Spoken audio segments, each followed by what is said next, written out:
remember we were talking to these other bands who had traveled to New York, and these bands had said to us, they were like, oh man, don't let it throw you when you get up there and you play and they don't pay any attention to you, or they're just outright rude, because it's New York audiences, and just be prepared and don't let it get you down. And we were freaking out, thinking, oh man. But anyway, we go and we set up in the Pyramid Club, and it was a Thursday night, I think, and it was packed.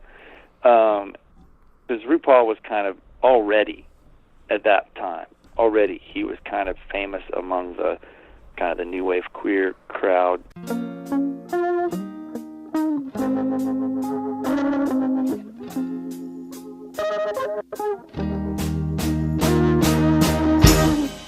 I see you, a fluorescent flash, a moment of weakness. I see you. Hello, welcome to 3 Gigs, the podcast that tells the stories of 3 shows that have had a profound effect on a performer's life and career. Their very first show, their best show, and their worst show. I'm your host, Dominic Davy, and today my guest is author and musician Robert Burke Warren. Yeah, we're strangers, suddenly, accidental honesty. Just a fool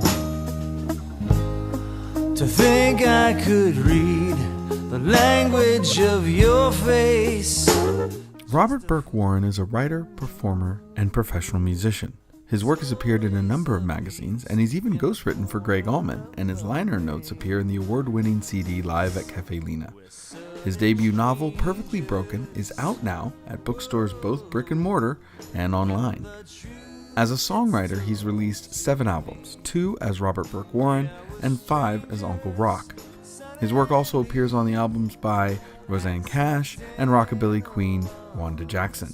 The Roots even used his tune, The Elephant in the Room, as John McCain's entrance theme on Late Night with Jimmy Fallon. His songs have appeared on Felicity and the 2015 rom-com People, Places, Things.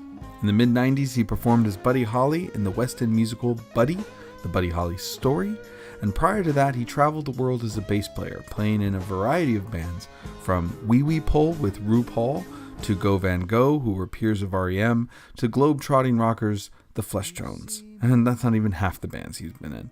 Needless to say, the man has had a number of adventures, and my Tsunami Bomb bandmate Oubliette Sparks introduced us, and I'm very glad she did. So sit back and enjoy some of the most amazing stories as Robert Burke Warren, aka Uncle Rock himself, shares his first, best, and worst shows of all time. Well, yeah, I mean, the only difficulty for me is I have more than one answer to each one, and I know that'd be. I mean, except I do remember my first official gig. I do remember it. But then in a way, it seems like there's been so many first gigs. But the first time there's the first time I played in front of people, and then there's the first time I got paid to play in front of people, and then there's the first time that I played in front of people where it was my own stuff, and so I mean, I played in I cut my teeth in cover bands for a couple of years before I started writing stuff. I guess I started playing in I guess I don't know what we were. We were sort of a new wave band, but we tried to be like the Jam. That was our favorite band, or the Who, and but before that, no. To keep to the rules. The first band I played, I had been playing bass. I was mainly a bass player until I was like 25 years old, but I started playing bass when I was 14, and within a year, there were some kids that they were kind of these rich kids that had they actually had Les Pauls and Marshall Stacks, and the drummer had a really nice Ludwig kid, and they were just they went to this Catholic school that I went to until I was asked not to return. But I was like, it was this brief period where my grandmother thought it would be better for me to go to Catholic school instead of public school. But anyway, there were these kids, and I think I brought my bass to school because I thought it would look cool to be walking through the halls with my little Fender copy bass. I had this little, it was called a Rhythm Line, and it was a plywood bass. Anyway, and they saw me in the halls, and they're like, "You play bass?" And I'm like, "Yeah." And I'm like, "Well, yeah, we're forming a band. Do you want to come audition for our band?" I said, yeah. And they were all a little bit older than me. And so they said, okay, well, for the audition, you have to learn the whole first Led Zeppelin record. And so I did. And, I mean, the first few years that I was a player, I was like a monk. I was, like, devoted. I played all the time. I practiced all the time. And it was, oh, I guess I should back up and say that I had seen these guys at a party, and they weren't playing. Some other kids were playing. There was a band called Semaphore, and and again, it was these kids with Les Pauls and Marshall Stacks playing cover tunes, and that's just before I actually picked up the bass. I was 14, and Semaphore was playing, and I remember viscerally, the quality of attention that these boys were receiving from the girls. And yeah, I was like, wait, this is different. This is something very different. This is not like... Because I was kind of geeky, and I had really thick Coke bottle thick glasses, but I was... I was 14 years old, and I was just perpetually horny and thinking about girls and trying to figure out, how to get girls to give me a certain quality of attention. And that's what it was. And I have to say, in all honesty, that was what made me pick that bass up and start to learn how to play, was because that's what I wanted. I wanted girls to pay attention to me like that. And so then, anyway, so a year goes by, and I'm with these guys in this house, and I learn all these tunes, and I go in, and they know like 3 tunes off of the first Led Zeppelin record, and I wish I could say with accuracy that they were excellent players, but at the time it seemed like they were good players, considering they were like 15, 16 years old. But so we had no singer, but we learned a bunch of cover tunes, and then we had a gig at a carport, and so we decided to call ourselves Voyage. And I remember,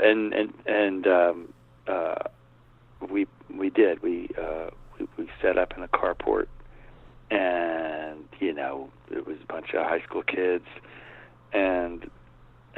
but I just remember it. I remember being very nervous, but I also remember that it worked. It was like I remember that when we would play, we would be like negotiating these tunes, that it was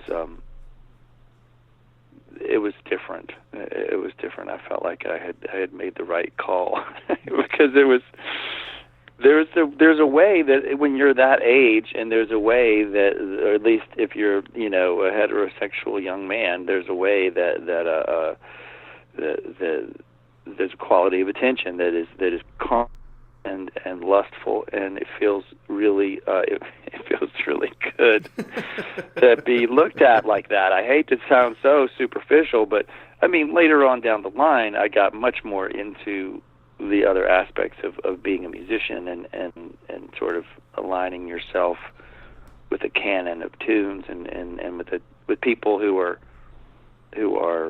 want to bring music to people, and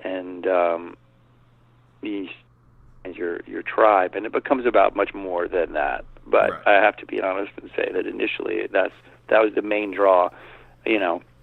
And that was it. It was Voyage playing in a carport when I'm like, by then I think I was like 15.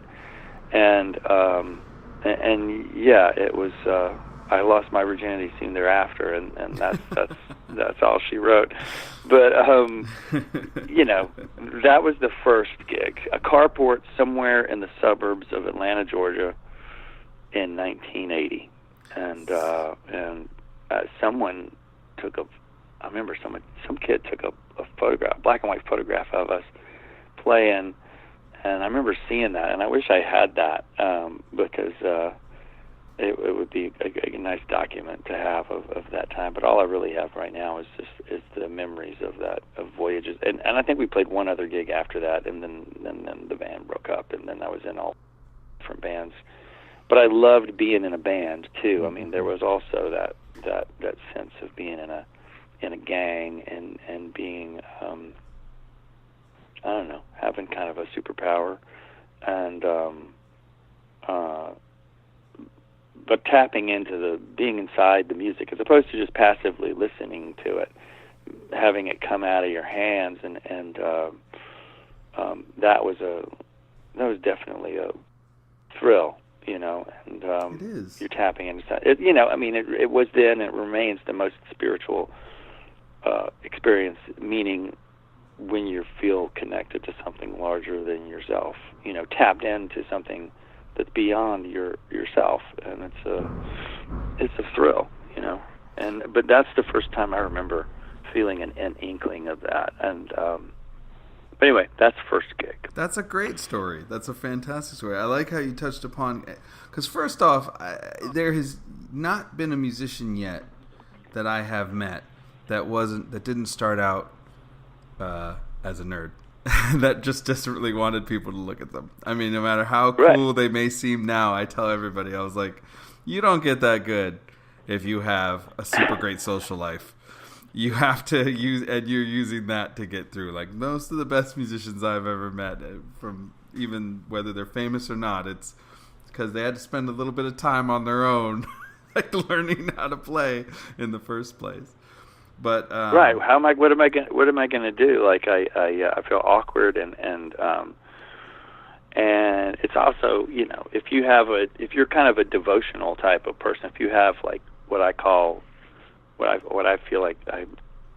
devotional energy, you know, where it's just like, I don't know, I feel like some people who, I mean, sometimes it's an athlete, and sometimes it's a game designer or an author, a writer, or whatever. But when you find that something, some discipline that you can pour this devotional energy into it, there is a sense of release there, you know, where I don't know, I feel bad for people who have that, and for one reason or another, whether they're dissuaded from it, or I don't know, any number of things can happen. But that's what it is. It's like that's what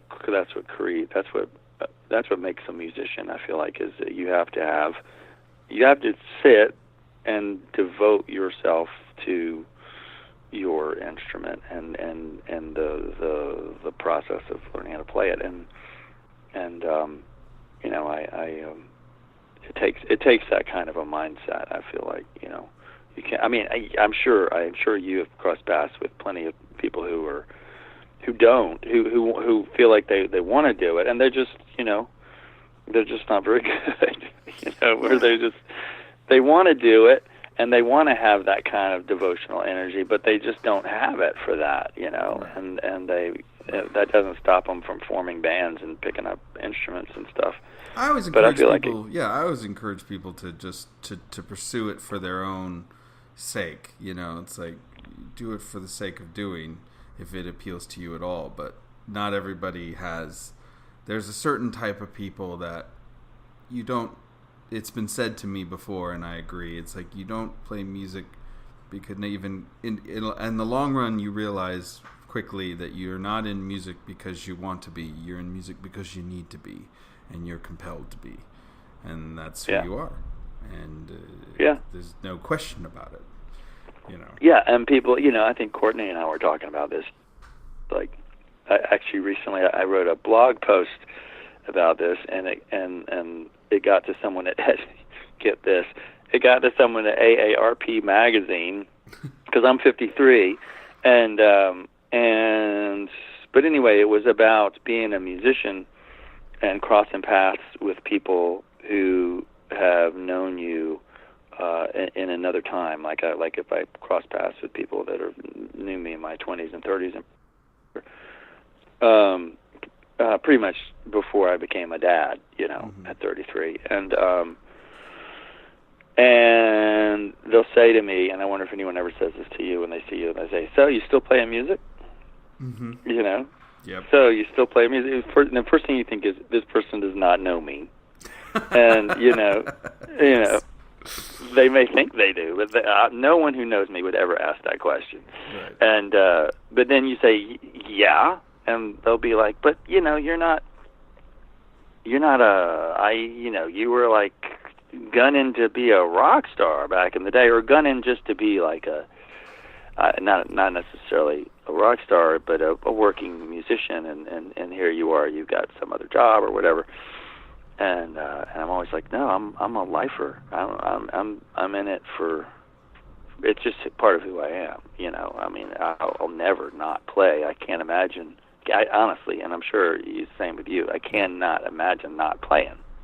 Actually, it was interesting because I knew Courtney as the woman who booked me at the Phoenicia Diner. I knew she was the manager. I knew that she was, I mean, I had no idea about y'all's band until she posted something on Facebook, and I was like, "What the fuck?" Because it was so intense and so great, and I was like, and it was another one of those things where it's just like, clearly I didn't know her, but yeah, I was just so impressed. I mean, I am so down with like a band that like brings it. Like, we are here to fucking take it to the lip of the stage and put on a fucking show for these people that paid to see us. Yeah. It was awesome. It was fantastic. Absolutely. I was really, I was when I saw her again, I was like, what? You're fantastic. You're fantastic. She is a force of nature on stage, man. Has always been. She was like that when she was 13 years old, and I first met her, and I went, something about that one. That one is special. And it's like, and I mean, she'd argue that, but she's wrong. It's funny because and one of the things that I've always prized, and she shares this with me about performers, is the sincerity of the performance. We're not up there. I'll put it this way: I will never be the best bass player in the world. That'll never happen. I'm not the best, but I do know that if you give me a bass and you give me a place to play, I will play that bass like I hate it and every note like I love it. And you will not be able to not notice me. And I know that about myself. And she's the same way. And she puts her all into it. And it's like, it's funny because, she has this alter ego in a sense. I mean, everyone knows her real name, but like she goes by Oubliette, and it's just like this. There was this excitement when she came back to the stage and came back to playing, and even the reviews were like, she's back. So you remember why she was so important? She really is. She goes for it. Yeah. It's fantastic. Yeah, I mean that's just. I mean, I could tell that you guys, you came to play, and you're lifers and you're serious about what you do, and it's, I'm the same way, but yeah, I don't want to diverge too much, but what's next for Tsunami Bum? What's happening? Do you have anything on the horizon? Yeah, this weekend, Friday, this weekend we're going to Florida to play the Fest, this big festival that takes over Gainesville, and we're performing at that. And then we are recording the rest of our album. We've recorded half the album, so we're going to finish it up. Oh, that's great. Yeah, and it's fun. It's fun to have it back in our lives and to give us a reason to all, because the core of the band has known each other for like over 20 years, and then and then there, even the newer people go way back, and just not in the context of the band, and it's a real tight knit group, and I always wanted it to be, my hope when I started it years ago was always to be, I want this to be a band that goes on forever, like it just goes on, and then it broke up and fell apart, but now it's back, and I was like, oh my god, it came back.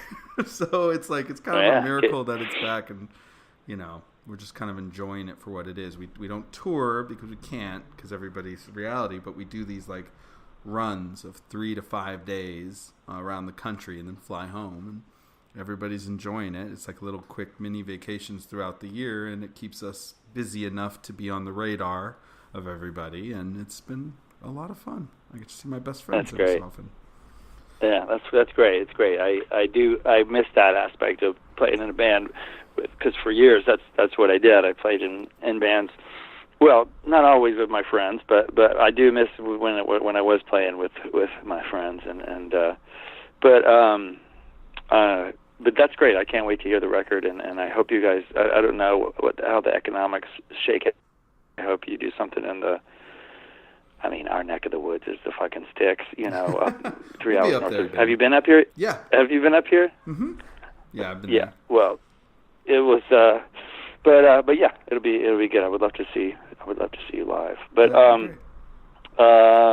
what should I do next? Should I do best or worst? Let's do best. So now that we know the story of the show that made you want to continue doing this, even if it was just to get the attention of girls, which is a fine start to. I've heard of worse starts to careers and to life's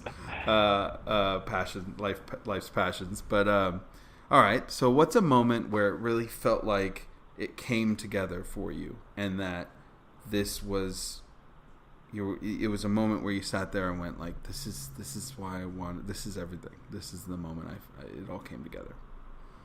Let's see. And it's your story. It can be a couple of little ones. It can be one big one. It's up to you. It's just a moment where it really felt. Well, there's a few that stick out, and I'm happy to say that one of them is actually pretty recently. That's awesome. But I'm going to have to give you 3 snippets, and one is when I was in a band with RuPaul, and I was 18, and we traveled to New York. I booked us a tour. It was RuPaul and me and my best friend Todd played guitar, and we had a percussionist named David, and we had a drum machine. And this was 1983, maybe early 84. And I booked us a gig at the Pyramid Club, and I booked us a gig at Danceteria. And when we were really popular in Atlanta. We were like very much like a Prince. We were all really into Prince. It was pre-Purple Rain Prince, but we were just crazy Prince fans. 1999 and Controversy and Dirty Mind, those albums we listened to incessantly. And so we were like this funky, quirky, funky band. Anyway, we were playing around Atlanta, and some bands in Atlanta had a pretty robust live music scene, and I remember we were talking to these other bands who had traveled to New York, and these bands had said to us, they were like, oh man, don't let it throw you when you get up there and you play and they don't pay any attention to you, or they're just outright rude, because it's New York audiences, and just be prepared and don't let it get you down. And we were freaking out thinking, oh man. But anyway, we go and we set up in the Pyramid Club, and it was a Thursday night, I think, and it was packed. Because RuPaul was kind of already, at that time, he was kind of famous among the kind of the new wave queer crowd, disco, punky queer crowd of the Lower East Side. He had already gone up there by himself a couple of times, and word of mouth was really good. Anyway, so we started to play, and the place went crazy. That was the best. I mean, they went crazy, and I just remember being so elated in that moment of because none of these people knew who we were, yeah, we may guess they knew a little bit who RuPaul was, but anyway, that was, I remember that, and we were so elated after that. We stayed up all night. We couldn't go to sleep, and but there was that gig when it was just everything kind of really came together, and we were out and we were we were in New York City, and it was just as good as a gig can get for us at that time, you know. And the second gig that I would say was great was the first time I played in the Flesh Tones. This was a few years later, mid '80s, and they were very popular in France, and no one could really figure it out. But they're popular in Europe, and remain so actually. But at the time, in particular France, but we could go over there and tour for like a couple of months and do well, and then and play, you know, reasonably good sized venues and stuff. But anyway, I had just joined the band, and I joined a few months before, and we had played some gigs around the Northeast, and then we flew to Paris, and the first gig we had actually was opening for James Brown which is not the gig I'm talking about. Everyone was like, "Oh, that must have been awesome," and it's cool to say that we opened for James Brown, but I don't know if you in your career as a musician have ever opened for like someone really super famous that other people. Yeah, but it's not that great because nobody's really there to see you. Yeah, you're trying to basically win over scraps. That's the reality. It's like you're trying to get that percentage of the audience, which is in a single-digit percentage, and you're trying to get those people to go, "Oh yeah," and then you're trying to get a greater percentage, which is probably a lower double-digit percentage, to just remember your name. Yeah, in a positive. Yeah, way. and it was in an arena, you know. We're a club band, you know, and it was in an arena. And it's, you know, it's cool to say, but I will tell you this: at some point, somebody did throw a straight razor onto the stage, and you know, it was fun. But that was we did that gig, but we had a club gig at this place called La Locomotive, and I just remember it was even more so than the gig with RuPaul, where it was just, I don't know, man. It was a place like about as big as the Bowery Ballroom, or I don't know. It was like a 800 people type thing, but it was just it was fantastic, and it ended with the lead singer. He was a real showman, and we had wireless transmitters, and he led the audience out into the streets of Paris, and we climbed up into the trees. We went to the median that was, you know, outside the club, and we climbed up into the trees. There was some song that we did called "The End of the Track," and it had this chant at the end of it, and he had the whole audience chanting that, and he led the audience into the streets of Pigalle in Paris, and needless to say, I was like, all right, I don't think it gets any better than this. I mean, you know, we played probably almost 3 hours, and at no point did it feel like, you know, it was just one of those gigs where it was. We played many gigs in the 2 years I did my time in that band, but several, but that one in particular I remember. But the last one was just recently. I did a Leonard Cohen tribute at the Colony in Woodstock, and I'm a huge Leonard Cohen fan, and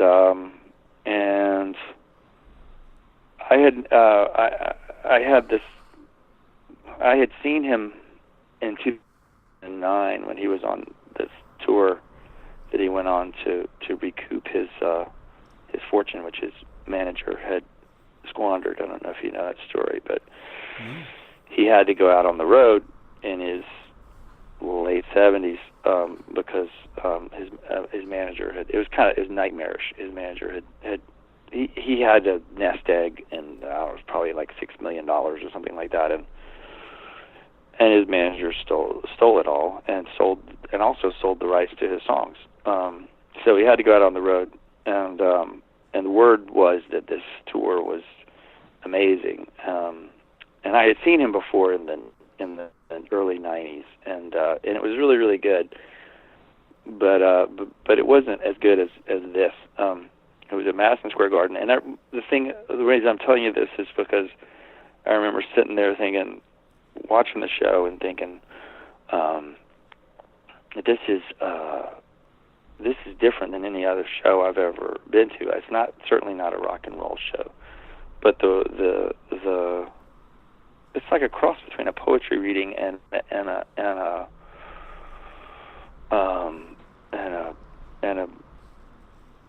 I don't know what you call his music, and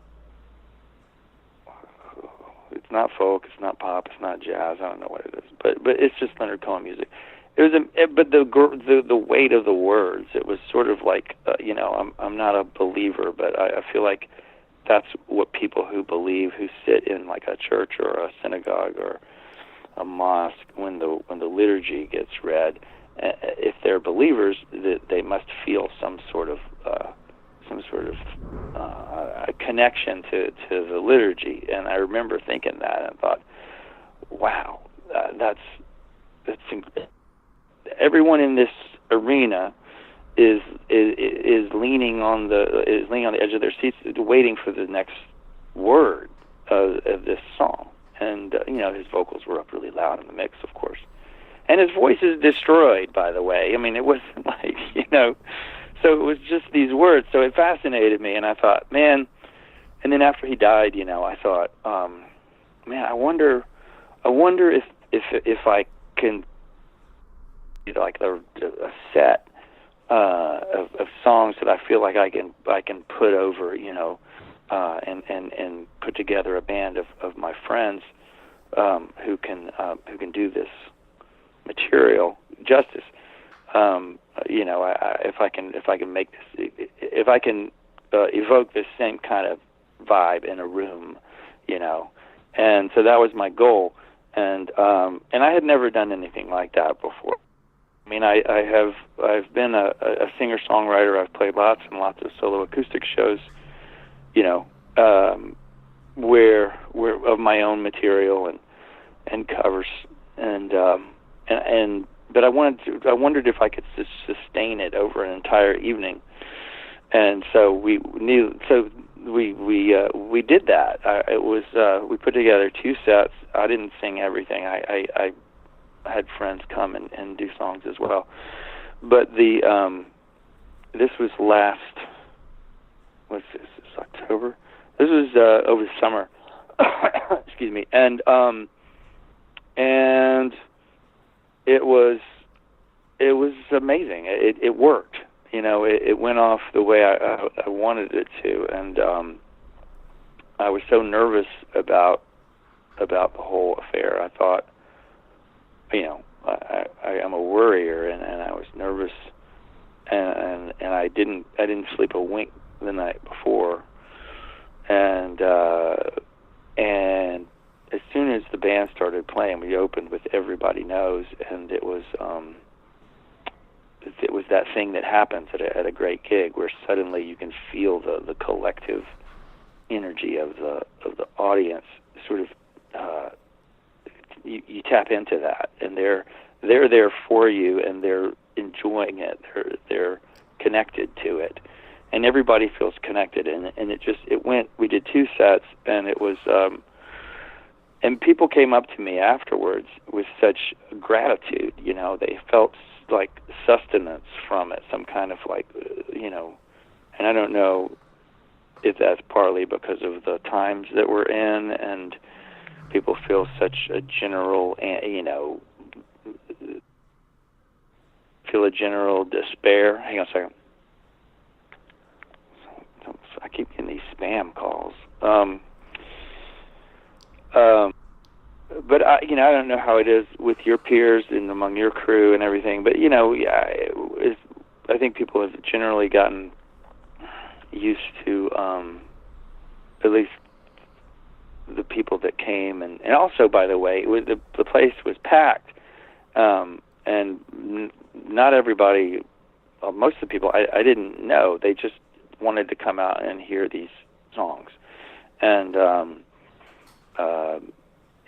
it was sometimes kind of like a how it is when you're in a club or anywhere really, and it's a ballad, and you can just there's just silence, and everyone's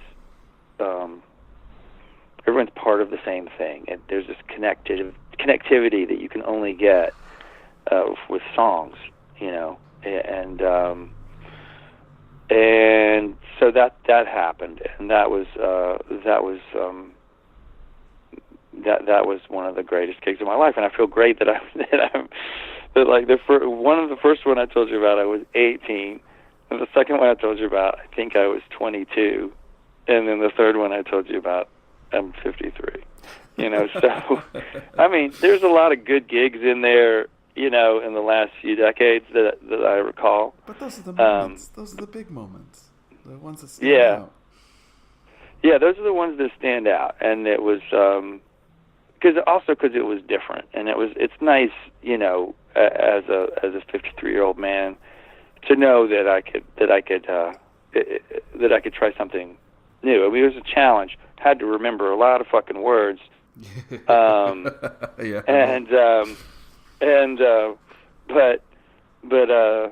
But anyway, it was a magic night, and it sustained me too. I felt like I got some kind of.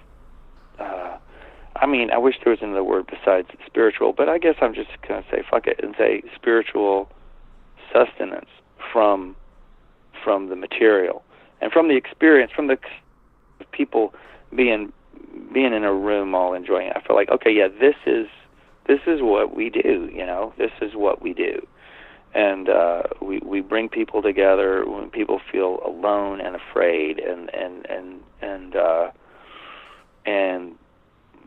we'll pack them all into this room. And whether it's a really exhilarating punk rock show, or whether it's like this show, it's all to the same ends, I think. And when it doesn't always work, as often as not, it doesn't really go off the way you would like it to, but that's just the way it goes.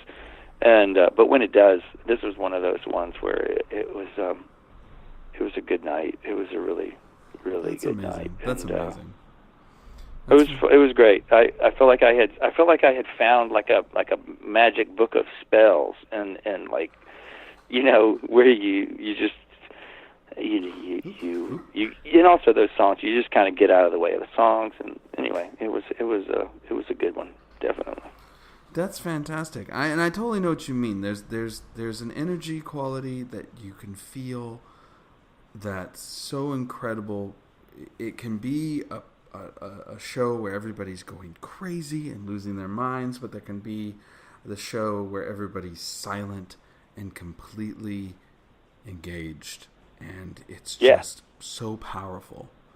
And it's such an amazing experience to have those moments, and they are rare. And that is what this question is about, is like, those moments where you felt that and how you felt it. And I love your stories. Those were fantastic stories, especially because they tell the very different kinds of responses that can happen, and the moments that you can just get caught up in the energy of that moment.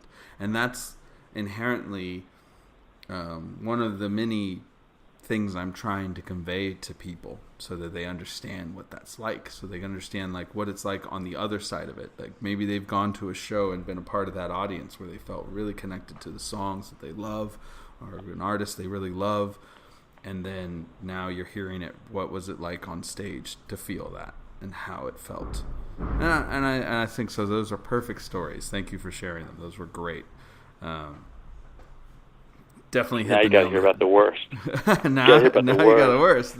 See, that's the fun one when it all, like, in some ways those it's always really interesting to hear how it all fell apart. It's not fun to go through, but we all have those moments where it just nukes, and you're just like, I want to be anywhere but here. And again, your story, so it can be about anything, but the moment it bombed. I haven't gone into my career as a children's performer, which was roughly 2006 to 2011. That was all I did, pretty much, as a performer, with a couple of exceptions. But that was my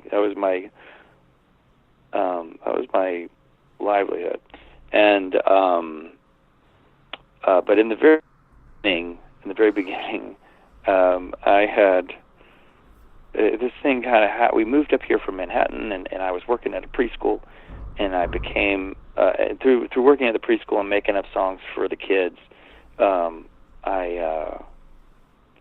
And then a kid called me Uncle Rock because he couldn't say Robert, and so that became my nom de children's entertainer. You know, I was Uncle Rock, and now 18 and 20-year-old kids who will see me on the street and they'll say, "Yeah, Uncle Rock," but because they remember me from when they were like 4 years old.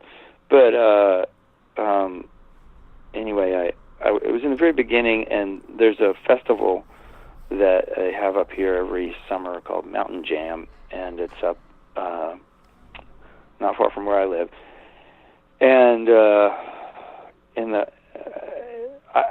the early days of Uncle Rock, I was just kind of finding my sea legs doing this, because I was like, I was trying to be sort of like I love Pete Seeger, and I love that tradition of that sort of that folk, troubadour tradition, and I can do that. And again, I'm really good with kids, so I was trying to bring it all together. So this act, it was just me and the guitar, and I had written some songs, and I also threw some covers in there. Covers would go anywhere from sort of the Ramones. Little kids love Ramones songs generally, and Beatles songs, and then my own stuff. And anyway, so Mountain Jam, the man who does Mountain Jam, who's actually a friend. His name's Gary, and he owns the local radio station WDST. He's the owner of it. And but back in the day, he said, why don't you come to Mountain Jam, and we don't have the budget to pay you. And at that moment, I should have said, no, but I didn't. It was one of the last times, and I believe it was 2006, maybe 2007, 2006. No, it had to have been that early. He said, bring your CDs, because I had made these little homemade CDs like you do, or like you did, and we'll put you in the family area, and I said, oh, that sounds great, and I was like, it would be like a tent. And he said, what do you need? And I said, well, I have a little acoustic guitar amp, a little Fender Acoustasonic amp, so I need some electricity, and that's it, because I plug my mic into my amp, and my guitar goes through my amp, and that's all I need. And he said, all right. And so I show up to this gig, and band. It's like back then it was like a jam band thing where they had like these like Fish type bands that were playing. It's morphed into something different now, but back then it really catered to that crowd. And so I showed up, and I said, so I'm supposed to go to the family. They said, who are you? And I said, I'm Uncle Rock, and I said, I'm supposed to go to the family tent. And they looked, and these people in the golf carts looked at each other, and they're like, family tent? And they said, we don't have a family tent. And I was like, oh, are you sure about that? And so they got on their walkie-talkies, and then they finally figured out that the supposed to be in this like caterer's tent in like the camping area, where they had two different camping areas. Like if you were families, you camp in the family area, and if you were like young kids, you camp somewhere else. And so it was, and I showed up, and I was like, okay, well, where do I plug in? And they're like, plug in, and there's like, there's no electricity, and the tent was probably like 15 by 20 or something like that, and it was filled with muddy children's toys. And like a couple of women who were, I think, supposed to be kind of watching kids, but they weren't really. And there was like little muddy children everywhere. I love kids, but it was one of those moments where, and then Dominic, it started to rain, and so it was like, and like, so about, I don't know, about like 200 feet from the family tent, there was a big bus, a huge bus, it was in the days of Guitar Hero, and this bus was the Guitar Hero bus, and they were demonstrating Guitar Hero, and all these kids were like fascinated with that, and not at all interested in me, and at some point, I rigged up like an extension cord. I don't know, man. It was just nightmarish. And then it started to rain. And then it was kind of like Woodstock, It was like pouring rain, and it was cold. And I'm sitting there huddled, sitting on top of my amp with my guitar, and I'm thinking, I'm not getting paid, and I'm thinking,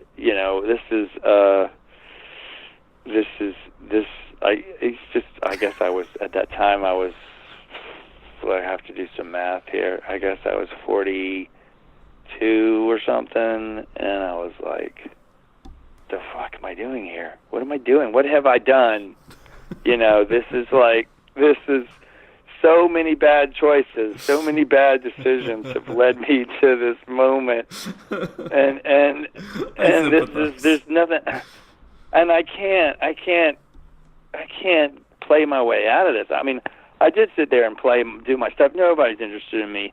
No kids were really interested in me. Every now and then someone would, and I don't know if this has ever happened to you, but this is one of the things that when it happens to me as a performer, it's so awful when things are going bad in some way, and you look over and someone's looking at you with pity in their eyes. Yes. Someone is pitying you, and there's no denying it. They're looking at you, and they just feel terrible for you.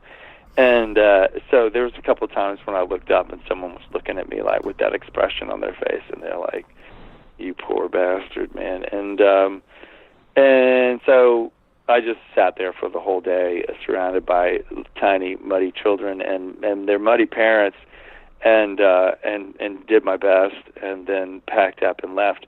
And I will say that was the last time that I did a gig, quote unquote, for exposure. I mean, I wish I could say that long before I turned 42 that I stopped doing gigs, quote unquote, for exposure, but that's what that was, and it was a sign from the gods that you should never do that. You never do that. And there's some other bad ones, but that one really stands out for so many reasons. I feel you. I mean, listening to that story, I was just sitting here making faces like, I understand. I understand. Oh. Yeah, and the only thing that's worse than to me, the two things that are worse are the pity look of like somebody sympathetically looking at you going, "I am so sorry," and the other thing is when you see somebody, when it's a bad show, and you see somebody kind of walk in, look at you, kind of shrug, and then leave.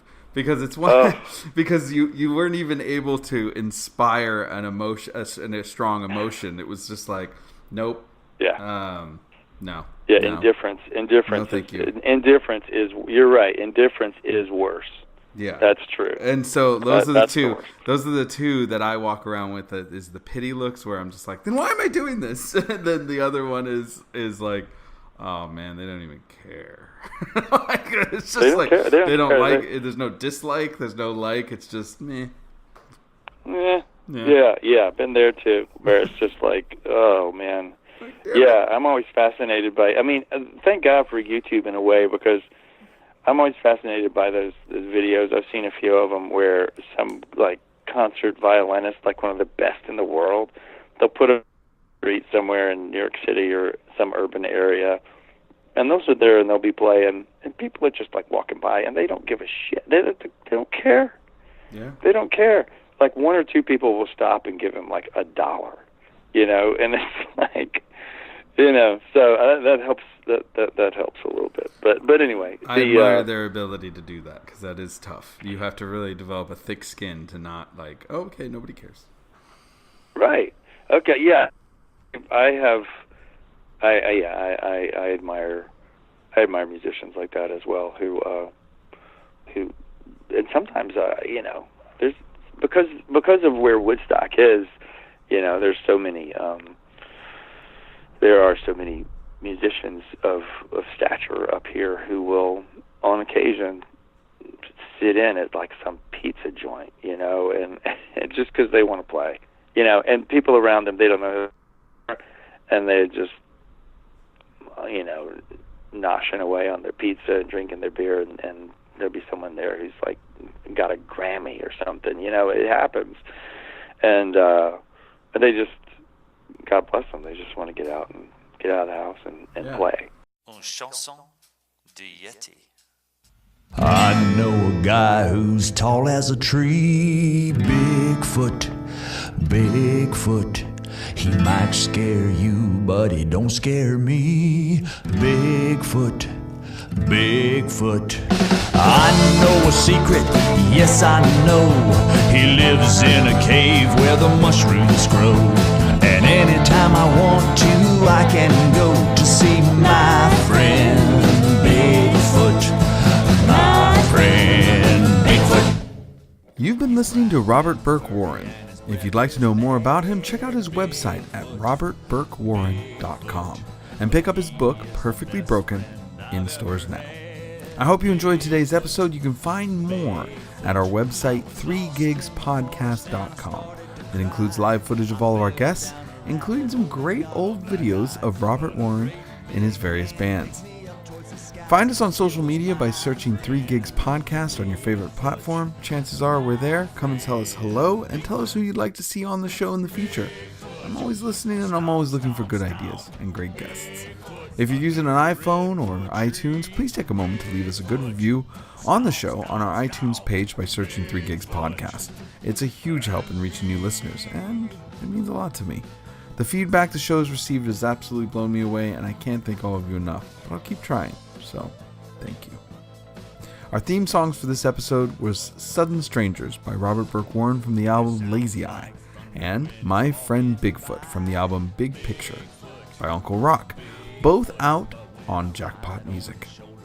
So thank you so much. My name is Dominic Davey. This has been 3 Gigs, and I hope we'll see you next time. Ape-Man, Sasquatch, Yeti too, the abominable snowman out in Kathmandu. Some people say he should be in a zoo, but you won't find Bigfoot, my friend Bigfoot. Bigfoot, stomp, stomp, stomp. Bigfoot, under a redwood tree. Bigfoot, stomp, stomp, stomp. Bigfoot, and me. Bigfoot, stomp, stomp, stomp.